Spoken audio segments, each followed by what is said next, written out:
Recently, the Institute for Enterprise Ethics hosted a group of senior executives and independent directors for a roundtable breakfast discussion on the topic, the ethics discussion in the boardroom.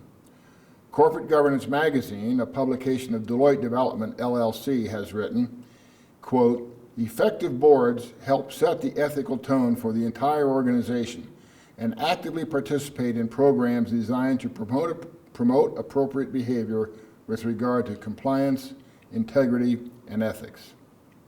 If, as Deloitte says, ethics is such an important element in a board's effectiveness, why are frank discussions of the topic such a rarity in corporate boardrooms? In fact, it seems that unless a board is facing an ethical crisis situation, or it's time to reapprove the corporation's code of conduct, the ethics discussion never occurs. Why is this, and how can we change such a situation? The roundtable breakfast discussion was led by Mr. Bill Heck, the president of the Colorado chapter of the National Association of Corporate Directors. Bill is also the managing partner of the Harlan Group, advisors to independent directors and senior executives on board and governance issues. Here is Bill's opening comments for the discussion. I would like to frame the discussion with saying that this is not a topic about compliance. It's not a topic about meeting the requirements that the SEC or the exchanges impose on us for managing compliance, both at the board level and the organization level. What I'd like to do is ask that this conversation this morning be about how we as board members and those who influence board members have conversations around ethics, as Dan was mentioning. Not the consequences thereof, and not the theology related to, but the literal conversations about drawing out conversations of ethical standards and ethical guidelines. So those of you who don't want to get that deep into the conversation, you're excused right now to leave. Those of you who want to stay and try to get into that conversation, Dan and I welcome you to stay. I'd like to try to set up the conversation such that I add to your knowledge a little bit, not much, but a little bit, because around this room there are experts far greater in this area of ethics than I will ever be, from varying and different angles. The value of gathering this group together this morning is just that, is that we have varying and different angles on the topic of ethics. That is, ethical discussions in the boardroom. So what I'm going to spend a couple of minutes doing is giving you some additional information, whether it's right or wrong, don't judge me on that, that hopefully will stir some thinking on your part about issues around bringing up discussions and dealing with and managing potentially discussions around ethics. You did have the chance of getting some materials beforehand. I am certain that nobody read any of it because that's the pattern. It normally is the case. I would encourage you after today, though, if you see some of the material that you would like to delve deeper into, I would recommend that you do that. There is one piece in the package, though, that I would like to draw your attention to, and it's a piece that was recently done by McCladrey along with NACD that talks about the C-suite expectations, and it talks about those expectations from the C-suite officer's point of view. On page 10, I believe, I don't have the full copy here, there was a discussion around the ethics officer in the corporate staff. I think that's important to understand and realize. I think it's also important to understand and realize that one of the more recent initiatives on the part of National Association of Corporate Directors is to ask and answer the question, where is the air traffic controller around risk and around ethics on your board? And we can come up with some great recent examples of that air traffic controller not being there. So when I ask the question of a board, who in this board, either by committee assignment or by person, is most responsible or singularly responsible for ethics? And the answer I get back is everybody's responsible for ethics. I say to myself very quietly, we're in trouble. Much like we have in today's world of team management, when we gather a team together and we say we're going to do this as a team and we're going to involve a team, and all the decisions are going to be made democratically, you get the response from the team members under their breath oftentimes, he or she has got to be crazy. We need somebody up front who's making the decisions, who's actually taking the arrows, interestingly enough. And so in the matter of ethics, that might be the case. So you also received in your package an outline. And the outline had broken down, hopefully, you received the outline, broken down into assumptions, broken down into a little bit of lecture on my part, but most importantly, broken down into 3 questions that I'll pose this morning. And the expectation on my side of the podium is that most of the conversation will be on that side of the podium, not this side. So be prepared to argue, be prepared to propose, be prepared to tell stories, but most importantly, be prepared to learn, hopefully from those who are sitting around the table with you. So the assumptions that I'm operating on this morning are these. Ethics is an underlying competency required of directors as they review, digest, understand, and provide advice on the full spectrum of company matters. Ethics is an underlying competency. So on your proxy statements, you recall, you now are putting your skills matrix up, right? If you aren't, you might want to think about doing that. If you're not, don't worry about it because it's not a requirement. But in that skills matrix, recall, in terms of directors, you have functional skills, and you probably have industry skills listed for your participation as a director on the board. Wouldn't it be interesting if we had competency skills and ethics was on that matrix and it was in the proxy and you as a board member were given grades on that matrix of how well you're handling ethics at the board level? I just put that out as an example and as a scenario in my definition of what the definition of a competency might look like. The second assumption is ethics is not treated in an organizational manner by directors in the same way as risk and strategy, going to Dan's point, are treated, nor in a process manner in the same way information gathering and reporting and decision processes are treated. So in your decision process that you have in your board book and in your board activities, is there a stop along that decision process where the question is asked, is my review and is my definition of the answer to this problem or my contribution to the answer to this problem ethically correct?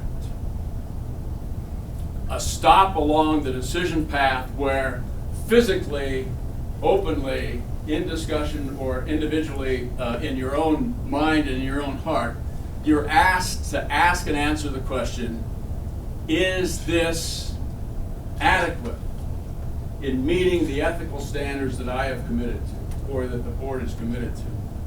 The third assumption is ethics appears in the realm of board governance as a given. We're all ethical, aren't we?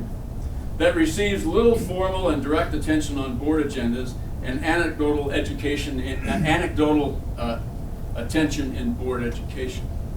So, recall the last board education you had where you assembled either off-site or you assembled in the boardroom and an outside facilitator or an inside facilitator provided education.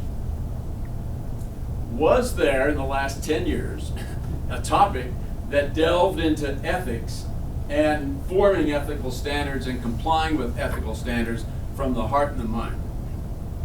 Don't know. Interesting question.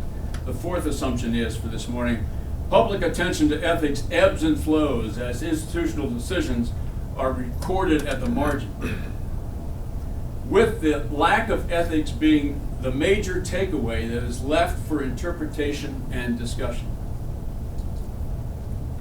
So, Mr. Skilling asked the federal sentencing group, can I get off early? We're still hashing the conversations that Mr. Skilling had while that organization was under the microscope. And most of those conversations, aren't they, are around the foundation of ethics. I don't know. I don't know. When it comes time to, in the boardroom, suggest that there are a number of off-book activities going on that are profitable, yet are interestingly positioned in ethics, you wonder how those conversations occur. But more importantly, in my mind, I wonder how long has it been since Mr. Skilling read the rules that he was heading off to prison. We're still talking about that, and I think we're talking about it within the foundations of ethics. So I'm going to have a little bit of a discussion with you on a didactic level. I want to make sure that I am understood completely. I am not a business ethicist. I am not a faculty member. I would never want to be a faculty member. I am simply a person with a lot of experience, and I have a good deal of empathy and interest in ethics. There is a gentleman who a number of us in this room are familiar with, Howard Carver. Howard is an individual who has taken it upon himself in his director years that he's in after having been with E&Y for about 35 years, the topic of ethics. And he is attacking that topic, addressing that topic in the classroom. He's actually taken on the mantle of a faculty professor. Thank heaven somebody has from the business world. I'm sorry, Dennis, but that had to be said. And he is here to take those arrows. And he is having discussions at the University of Wisconsin, Minnesota, somewhere, in the classroom, and I applaud him for doing that. And I would recommend that if any of you have that interest, you should do that also. So,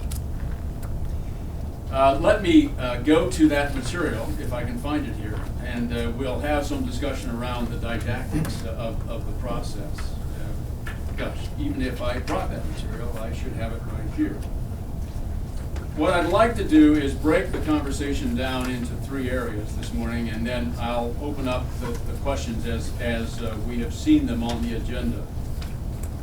So, and this is in an attempt to exercise interest on the topic, and it's not an attempt to try to solve, and it's not an attempt to try to tell you that I know more than you. By any means, I don't.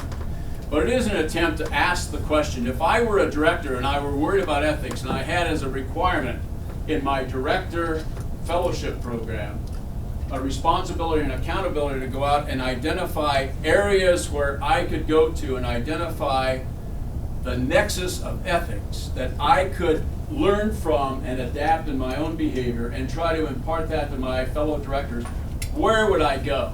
I asked that question of myself, and I ended up with three areas or buckets that I would go to. I ended up with religion and academia, I ended up with corporate law, and I ended up with the health profession. And the reason I ended up with that is because in my experiences for the last 85 years, I've had an opportunity to think about where would the final answer or the most complete answer come from in various topics. And thinking about ethics, those are the three that first came to my mind. And so I went there and I looked. As you would expect I would do, I did on a very sophomoric basis. But let me walk through this for a moment. So on religion and academia, and let me say parenthetically that you also in your package received the materials that we sent you. And a good deal of those materials were based around the topic of how is ethics, business ethics, being treated in the classroom in MBA programs. And so in this world of looking into religion and academia, that sort of was a precursor to these conversations. So in that world, I discovered that the relationship between revelation and reason, the difference is inherent in a discussion of natural law theory and a humanistic perspective based on tenets of reason. That is, anything that is not rationally verifiable cannot be considered justifiable. So natural law theory derives from the basis that we would do well acting according to God's design or purpose for our lives. And from these two perspectives, revelation and reason, we have each called upon conclusions that are, and I'm speaking to us now, that our ethics are shaped from our understandings and beliefs in Judeo-Christian teachings that provide us guardrails based on teachings in the commandments, beatitudes, and psalms, while providing us a parallel universe with principles that are upheld for their value in promoting independent and responsible individuals. So there's been some translation in our minds from that Judeo-Christian teachings that we've had and applying that to that parallel universe of reason that we find in the business world that we try to make some sense out of on a daily basis. That could translate into ethics, ethical standards, and ethical guardrails.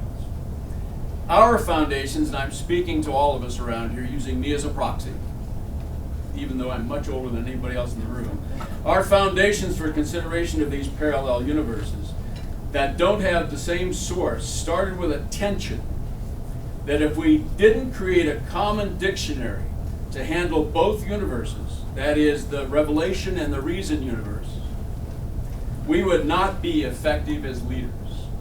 In other words, if we can't articulate our definition of those parallel universes, we would not be in a winning condition. Aristotle thought through for us common language to do just that. He teaches us that cultivating qualities of virtues like prudence, reason, accommodation, compromise, moderation, wisdom, honesty, and truthfulness, where have we heard those? Starting with our graduate programs. Among many virtues, enable us to enter the discussions and conflicts between revelation and reason. Have you worried about that before in your life? That is, your definition of revelation and your definition of reason, and how close do they come together on a parallel scheme?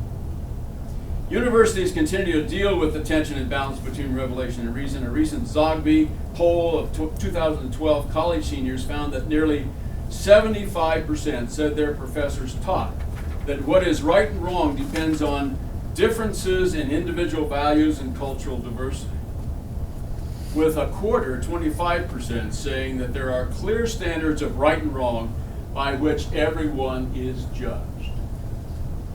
Thank heavens that's not reversed. When asked which profession most had anything goes approach that leads to success, and anything goes approach, which professions do you think those Zogby poll answers said? About 28% of them answered business, with journalism and law and second and third most frequent response. And anything goes attitude, which is why we're around the table talking about the ethical discussions in the boardroom. So apparently we continue to shape and reshape our understanding of that balanced tension between revelation and reason. When considering ethics in our discussions and decisions, don't know if we do or not, I leave that for you to think about. The second area that I went to was corporate law, since all of us have to abide by that. Some of us less than others. No, that's not right. Those of you with law school backgrounds will recall the hours you spent reading and discussing legal standards in comparison to ethical standards. Yet another balance with tension. Some of these discussions centered around learning of the origin and application of the business judgment rule. A common rule that we all know as directors, and a common rule that we all know, I not as a lawyer, but you who are from the profession of law. The directors and officers of a corporation are responsible for managing and directing the business and affairs of the corporation. So reads the law of business, the business judgment rule. They often face difficult questions concerning whether to acquire other businesses, sell assets, expand into other business areas, etc. They may also face potential hostile takeovers by other businesses. To help directors and officers meet these challenges without fear of liability, famous last words, courts have given substantial deference in decisions the directors and officers must make.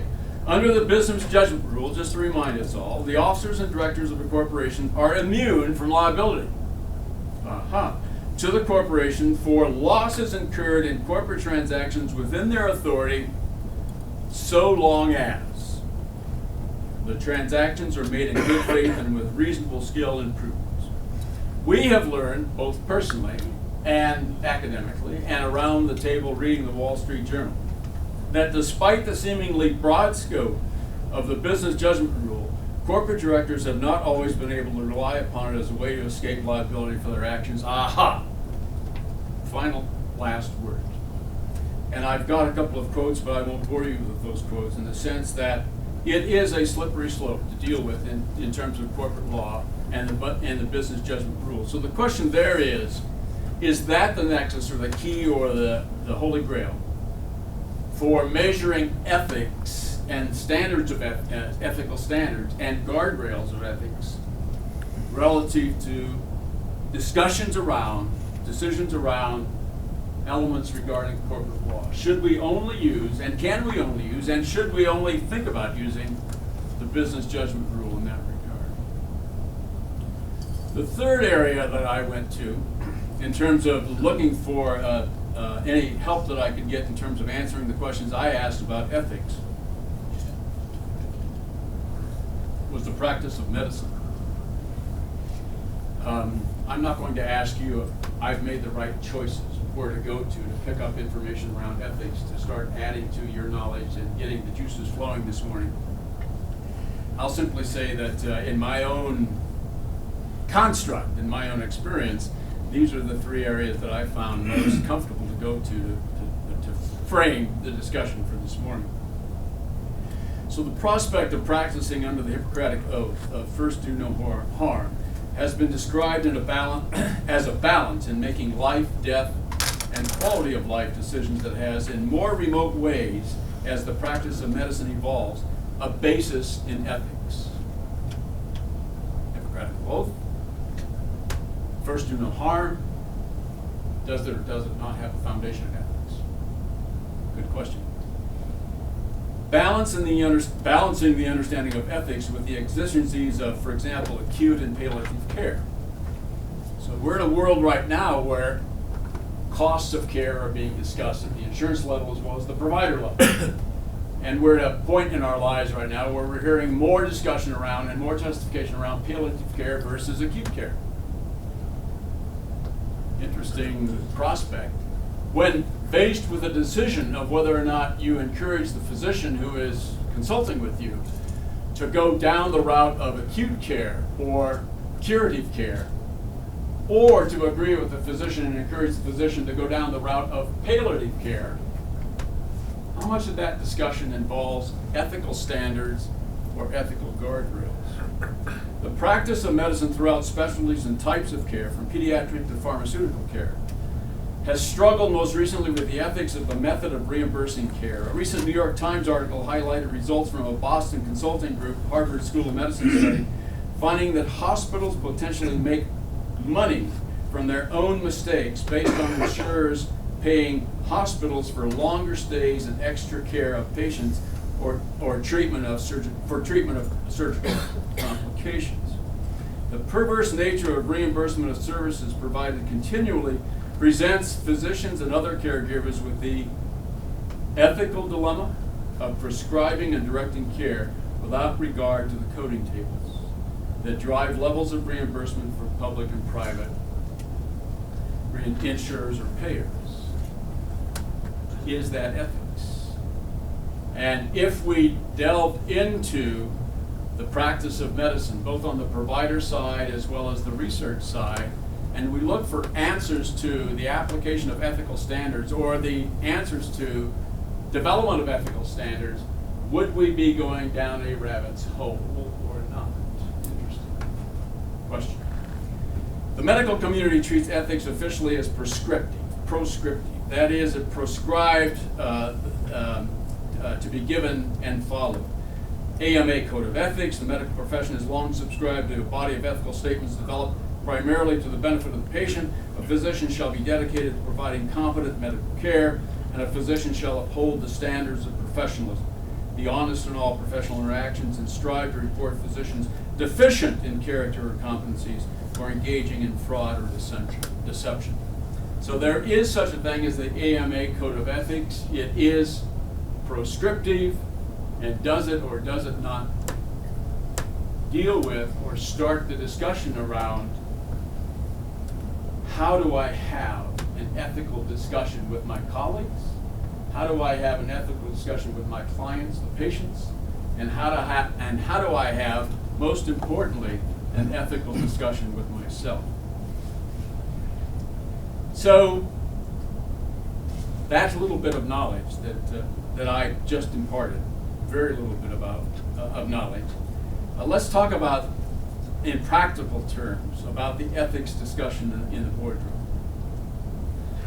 So let's start the conversation off with, and I'll accept with a long silence, I'm sure, anybody's entry into this conversation. Should ethics be proscriptive in nature? That is, should they act as specific rules that tie morality to practicality, or tie those two universes of relevance and reason together?